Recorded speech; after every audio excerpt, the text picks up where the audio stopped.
When does a business organization prosper? When it is, this is a point or a question to ask. And so for a business organization to prosper, it has to have a differentiated value proposition. It has to make profitability today, tomorrow, and the time going forward. So what we have identified is that for a business to prosper, it requires a strong business model.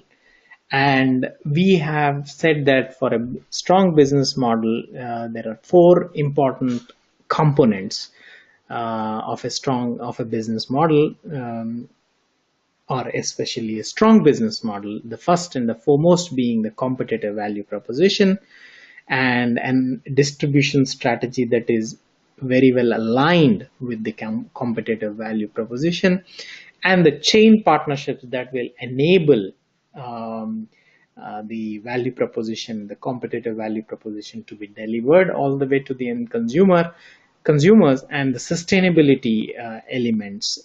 And what we claim here is the sustainability element should be an integral part of the business rather than as a standalone entity or activity. So here in this particular presentation, we will look at each of these components and delve a bit deeper into how each of these components can be brought into uh, your own business situation.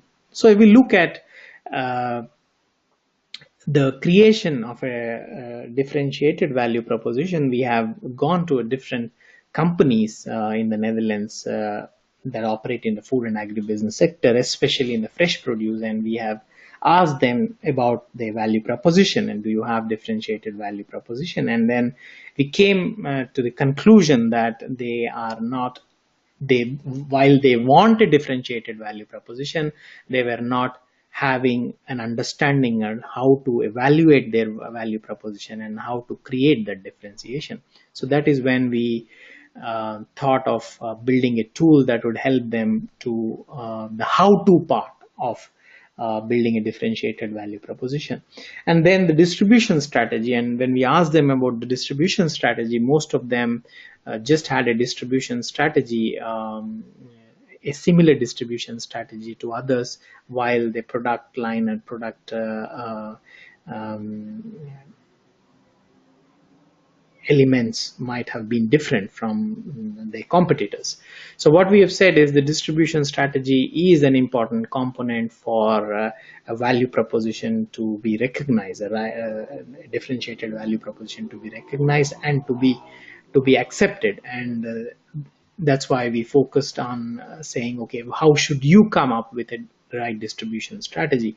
And then we asked them, okay, how about your value chains? Are they well planned out? And by the way, distribution strategy is also part of the value chain, but then there are several other components of the chain other than the distribution channel itself. So the sourcing component, the support service component, and the financing component, and all those components that come into your business.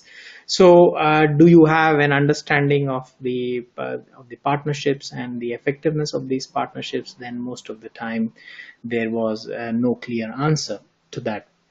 So then we thought, okay, it's important for us to come up with a with a framework to help these businesses come to a right uh, uh, value chain partnerships, to form right value chain partnerships.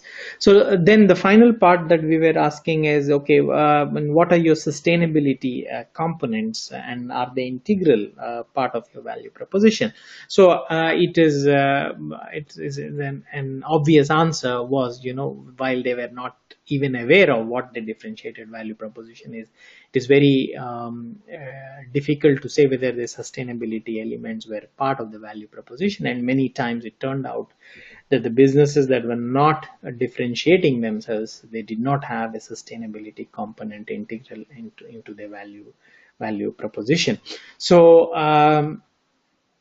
So this led us to the journey of developing each of these aspects. So now value proposition is where we will, that's the base for everything else. So value proposition, and what we have done with these fruit and vegetable growers as we went. So even before we went to them, we said, okay, now this is a very simple matrix that you can understand, which is about value versus uniqueness. So when we would ask the growers how unique, so any business can use this framework in terms of, okay, how unique is my business model, or how unique is my product or my service offering, and how valuable it is. So you can mark on this on this line from low to high on each of those attributes, on value and uniqueness. And yeah, it's a very simple to understand that one would want to lie in this particular quadrant. But having said that, that is not fairly straightforward. And when we have asked many of fresh produce growers, they were not clear where they lied, while they were, some of them were mentioning that they were lying here with a high value and slightly low uniqueness. We have seen that most of them were lying here. And then we came up with opportunities for them to come in this direction or in this direction by going into new packaging ways, new varieties of fresh produce, fresh cut produce, or going into extracts and drying of produce, extraction of essential oils and things.